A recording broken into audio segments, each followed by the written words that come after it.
إنما كان قول المؤمنين إذا دعوا إلى الله ورسوله ليحكم بينهم أن يقولوا سمعنا وأطعنا وأولئك menjaga syariatnya, mempelajari ilmu yang bermanfaat yang telah Allah Subhanahu wa taala turunkan di dalam Al-Qur'an dan telah diajarkan oleh Nabi alaihi salatu wasallam.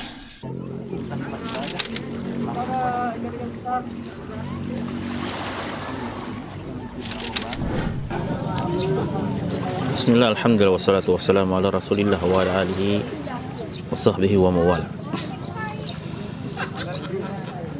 Allah subhanahu wa ta'ala menciptakan alam semesta ini dengan tujuan yang sangat besar. Tujuan yang dengannya kalau dipahami oleh setiap hamba akan menjadikan mereka lebih mulia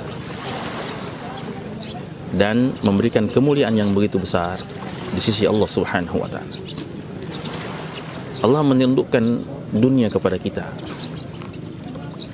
supaya kita betul-betul sadar bahwasanya ada sebuah kehidupan yang akan kita tuju sebagaimana yang Allah Subhanahu wa taala sebutkan di dalam Al-Qur'an Karim.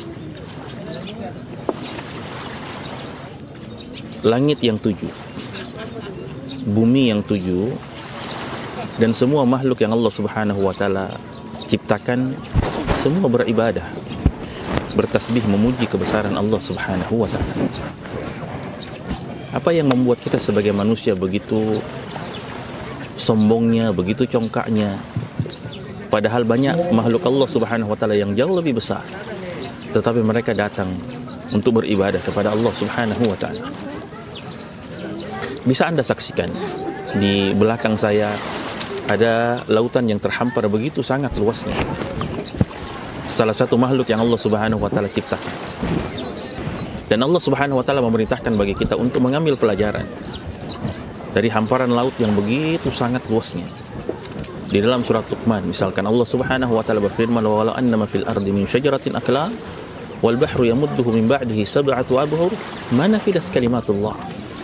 Seandainya pepohonan dan ranting ini dijadikan pena, kemudian lautan ini menjadi tintanya, niscaya tidak akan pernah habis kalimat-kalimat Allah Subhanahu wa taala untuk dituliskan. Bahkan kata Allah, kalaulah didatangkan lagi 7 laut yang semisal dengan itu, maka itu pun tidak akan pernah bisa untuk kemudian menandingi keluasan Allah Subhanahu wa taala. Saudara-saudaraku kaum muslimin dan muslimah, hidup ini menuntun kita pada sebuah akhir kehidupan yang baik ataukah yang buruk.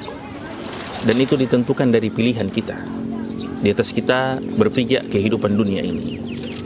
Selama Anda mengisi kehidupan ini dengan ketaatan dan ibadah kepada Allah Subhanahu wa taala, maka Anda sedang merangkai sebuah tempat yang indah di sisi Allah Subhanahu wa taala. Penciptaan langit yang begitu sangat hebatnya, bumi yang begitu sangat luasnya, dan seluruh makhluk-makhluk besar lainnya, menyadarkan diri kita bahwasanya betapa kecil dan hinanya kita dibanding makhluk-makhluk Allah Subhanahu wa taala yang lain. Tetapi dengan kekuatan makhluk-makhluk yang begitu sangat besarnya, mereka tetap beribadah kepada Allah Subhanahu wa taala. Sebuah pelajaran berharga bahwasanya tak ada sebuah kemuliaan tanpa sebuah ibadah. Tak ada sebuah kemuliaan tanpa sebuah ketaatan kepada Allah Subhanahu wa taala. Wajar ketika Allah Subhanahu wa taala mengingatkan kepada kita sekalian, wa'bud rabbaka hatta ya'tiyakal yaqin. Beribadah engkau kepada Rabbmu sampai datang keyakinan berupa kematian. Sehingga yang menjadi prinsip seorang mukmin, mereka beribadah sampai kapan? Beribadah sampai mati. Moto seorang muslim, seorang mukmin, bahwasanya hidup ini untuk ibadah. Hidup ini untuk ibadah. Dalam artian hidup tanpa ibadah, maka itu adalah bukan sebuah kehidupan yang sesungguhnya. Dan Allah sebutkan itu berapa banyak ayat di dalam Al-Quranul Karim yang kalau betul-betul ditadaburi oleh seorang hamba, dia akan melihat bahwasanya tak ada kemuliaan yang digapai tanpa sebuah ketaatan, tak ada kemuliaan yang bisa digapai tanpa sebuah ibadah. Maka Tidak ada kata lain kecuali senantiasa memperbaiki diri setiap harinya. Dan itulah yang disebutkan oleh Nabi sallallahu alaihi wasallam, ihris ala ma yanfa'uk wasta'in billah wa la ta'jaz. Bersemangat engkau untuk meraih kemanfaatan bagi dirimu, baik manfaat dunia maupun manfaat akhirat, tetapi jangan pernah lupa untuk bersandar kepada Allah, minta tolong kepada Allah Subhanahu wa taala, dan jangan menjadi seorang muslim yang malas ataupun lemah. Barakallahu fikum. Hada wa sallallahu ala nabiyyina Muhammad wa ala alihi wa sahbihi wa sallam.